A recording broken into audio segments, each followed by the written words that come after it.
I think it's time to talk about the ICJ.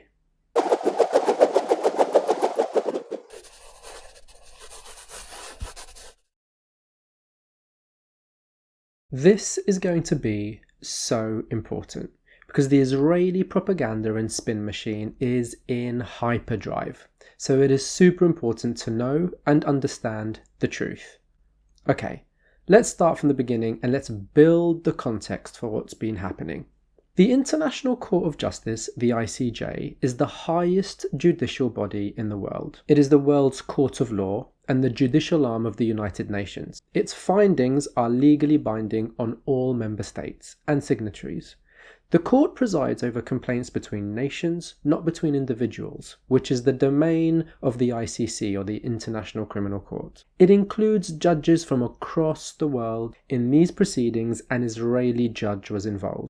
Its judgments are enforceable through the United Nations Security Council, but more on that a bit later. Some time ago, South Africa submitted a complaint to the ICJ on the grounds that it suspected Israel of violating its obligations under international law and committing breaches under the Genocide Convention. It accused Israel of committing genocide and submitted over 80 pages of evidence to support its claim. On the 11th of January, South Africa stood in front of the courts and the world's cameras and presented its case in emphatic fashion. On the 12th of January, Israel presented its defense against the claims. It brought forward its best lawyers and, broadly speaking, they argued three things. First, that South Africa did not have the right to bring forward the claims on account of some technicality about there being no dispute between the countries. Second, it argued that the case did not meet the threshold for the ICJ to have jurisdiction to preside over it. And finally, it argued that its actions were totally proportionate, entirely in self-defense, and with the aims of fighting Hamas and releasing the hostages. Within this category, it also argued that it was providing sufficient humanitarian aid to satisfy its obligations under international law. One of the lawyers said, South Africa is trying to deny Israel the opportunity to meet its obligations to the captives taken. Let's be absolutely clear here. Rendering Gaza uninhabitable, using an unprecedented amount of firepower, and destroying an unprecedented amount of civilian infrastructure, essentially bombing the living daylights out of a tiny strip of land, is not a hostage rescue strategy, and no one with loved ones held hostage would be okay with their location being bombed. Just ask the families of the hostages who have been fighting the government, asking for the bombing to stop. But anyway, back to the ICJ.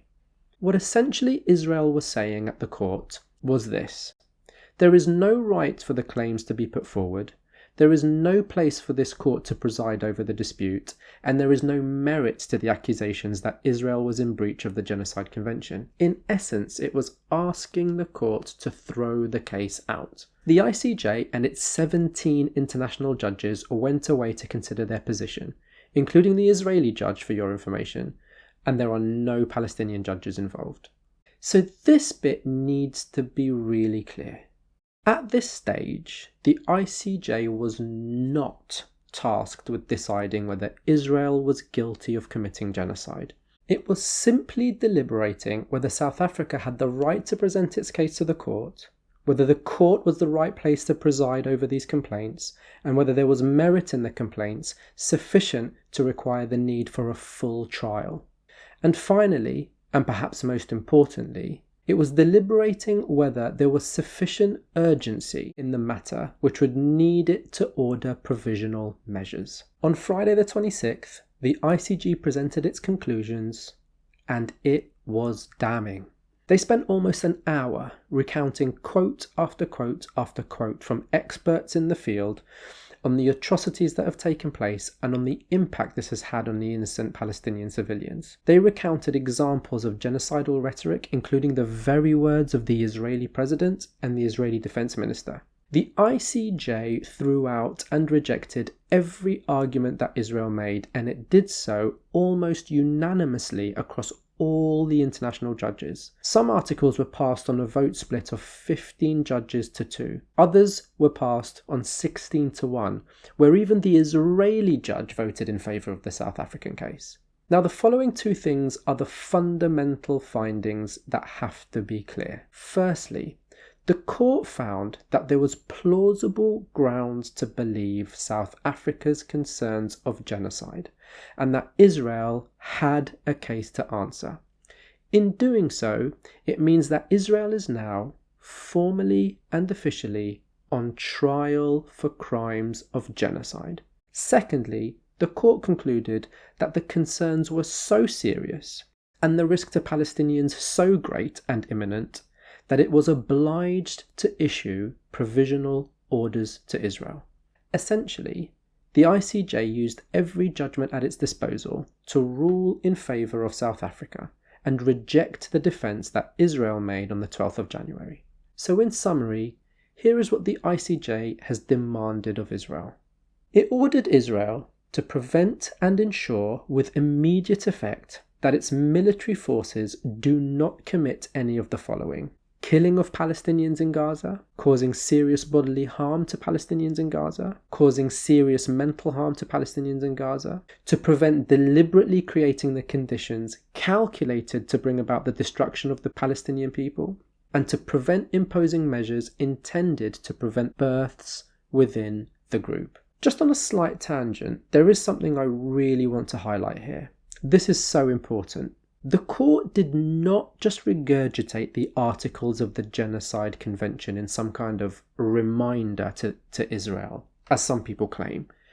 It specifically selected the articles it felt there was plausible grounds to believe Israel were in violation of. For example, the court did not order Israel to prevent the forcible transfer of Palestinian children to another group, as it clearly didn't believe Israel was plausibly guilty of this. Now, back to the rest of the provisional orders. The court ordered Israel to take all measures to prevent and punish the direct and public incitement to commit genocide.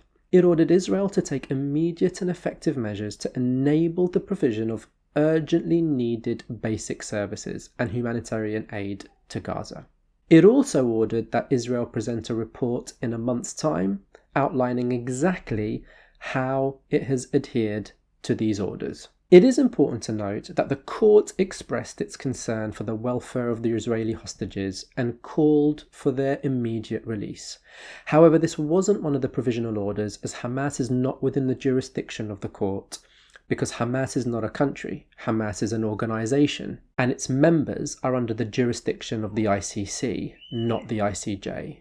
But I want to add that this is a call that many people make, including myself. I have consistently and publicly stated that I believe all civilian Israeli hostages must be released without precondition, and they should have never been taken hostage in the first place. This was fundamentally a war crime. But it's disingenuous to talk about the Israeli hostages without talking about the many hundreds of Palestinians being held in what is cynically called administrative detention, without trial, without charge, or without legal representation. This too is a crime against humanity.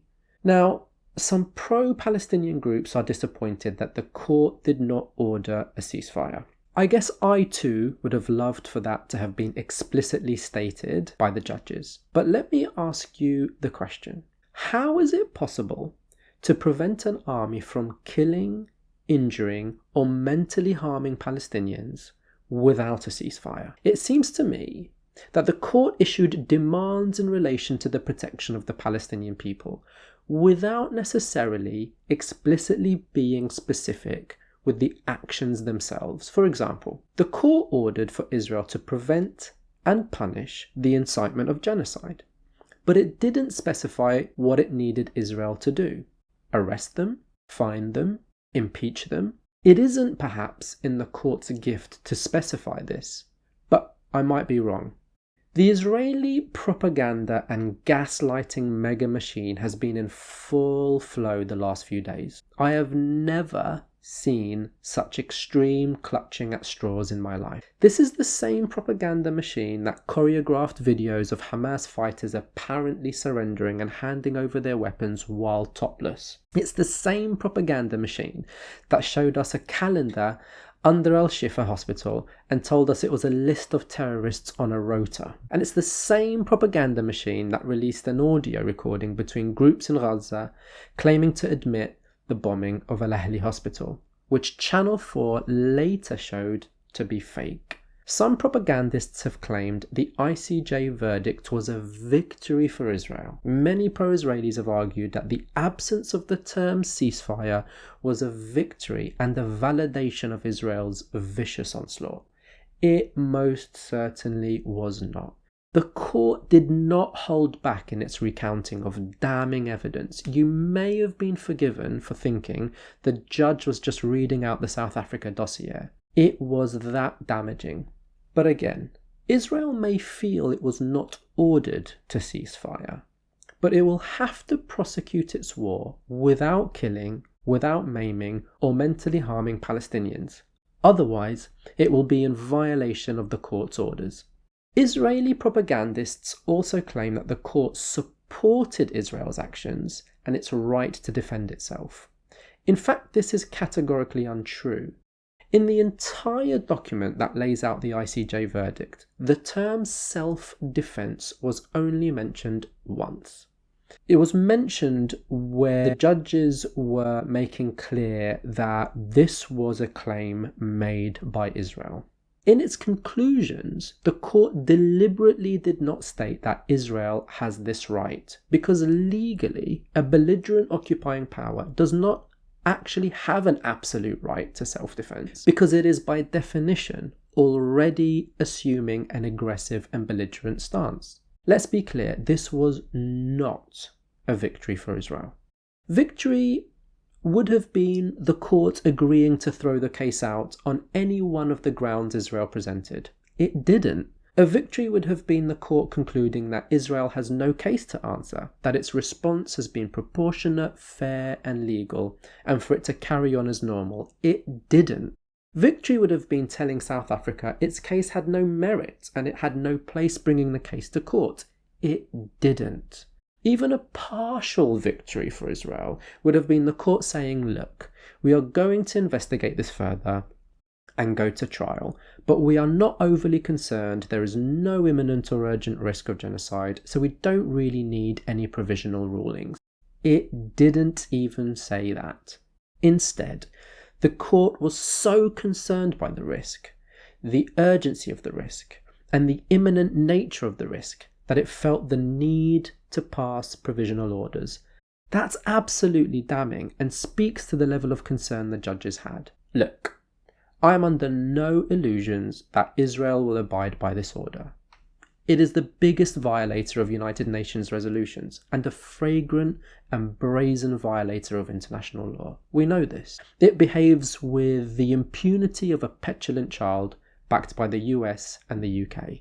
Toothless parents who have no control over their child who has been running amok for 75 years. What we need to understand is that the court orders are legally binding. They are also enforceable through the Security Council.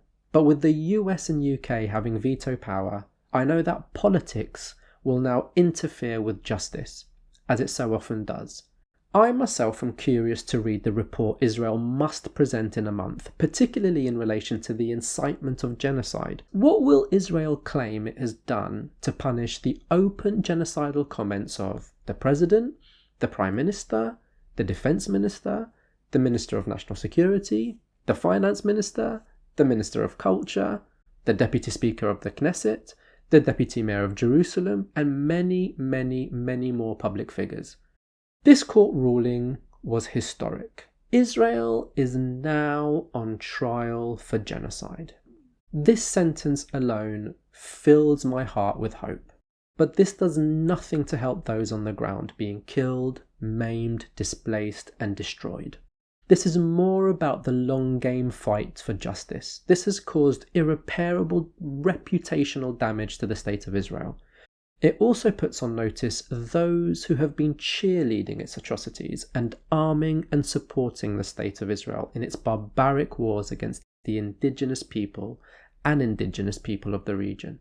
Local groups around the world are now working on cases with a view to pressing charges against individuals around the world on crimes of complicity. The President of Israel himself finds himself involved in one such case brought to the Swiss courts. This is just the beginning. Politicians, propagandists, spokespersons, diplomats, media personalities, newspaper editors, arms dealers, they are all now on official notice. Martin Luther King once said that the arc of the moral universe is long, but it bends towards justice. This was a historic moment which bends the arc towards justice for the Palestinian people, the end of apartheid and the end of occupation and the end of tyranny.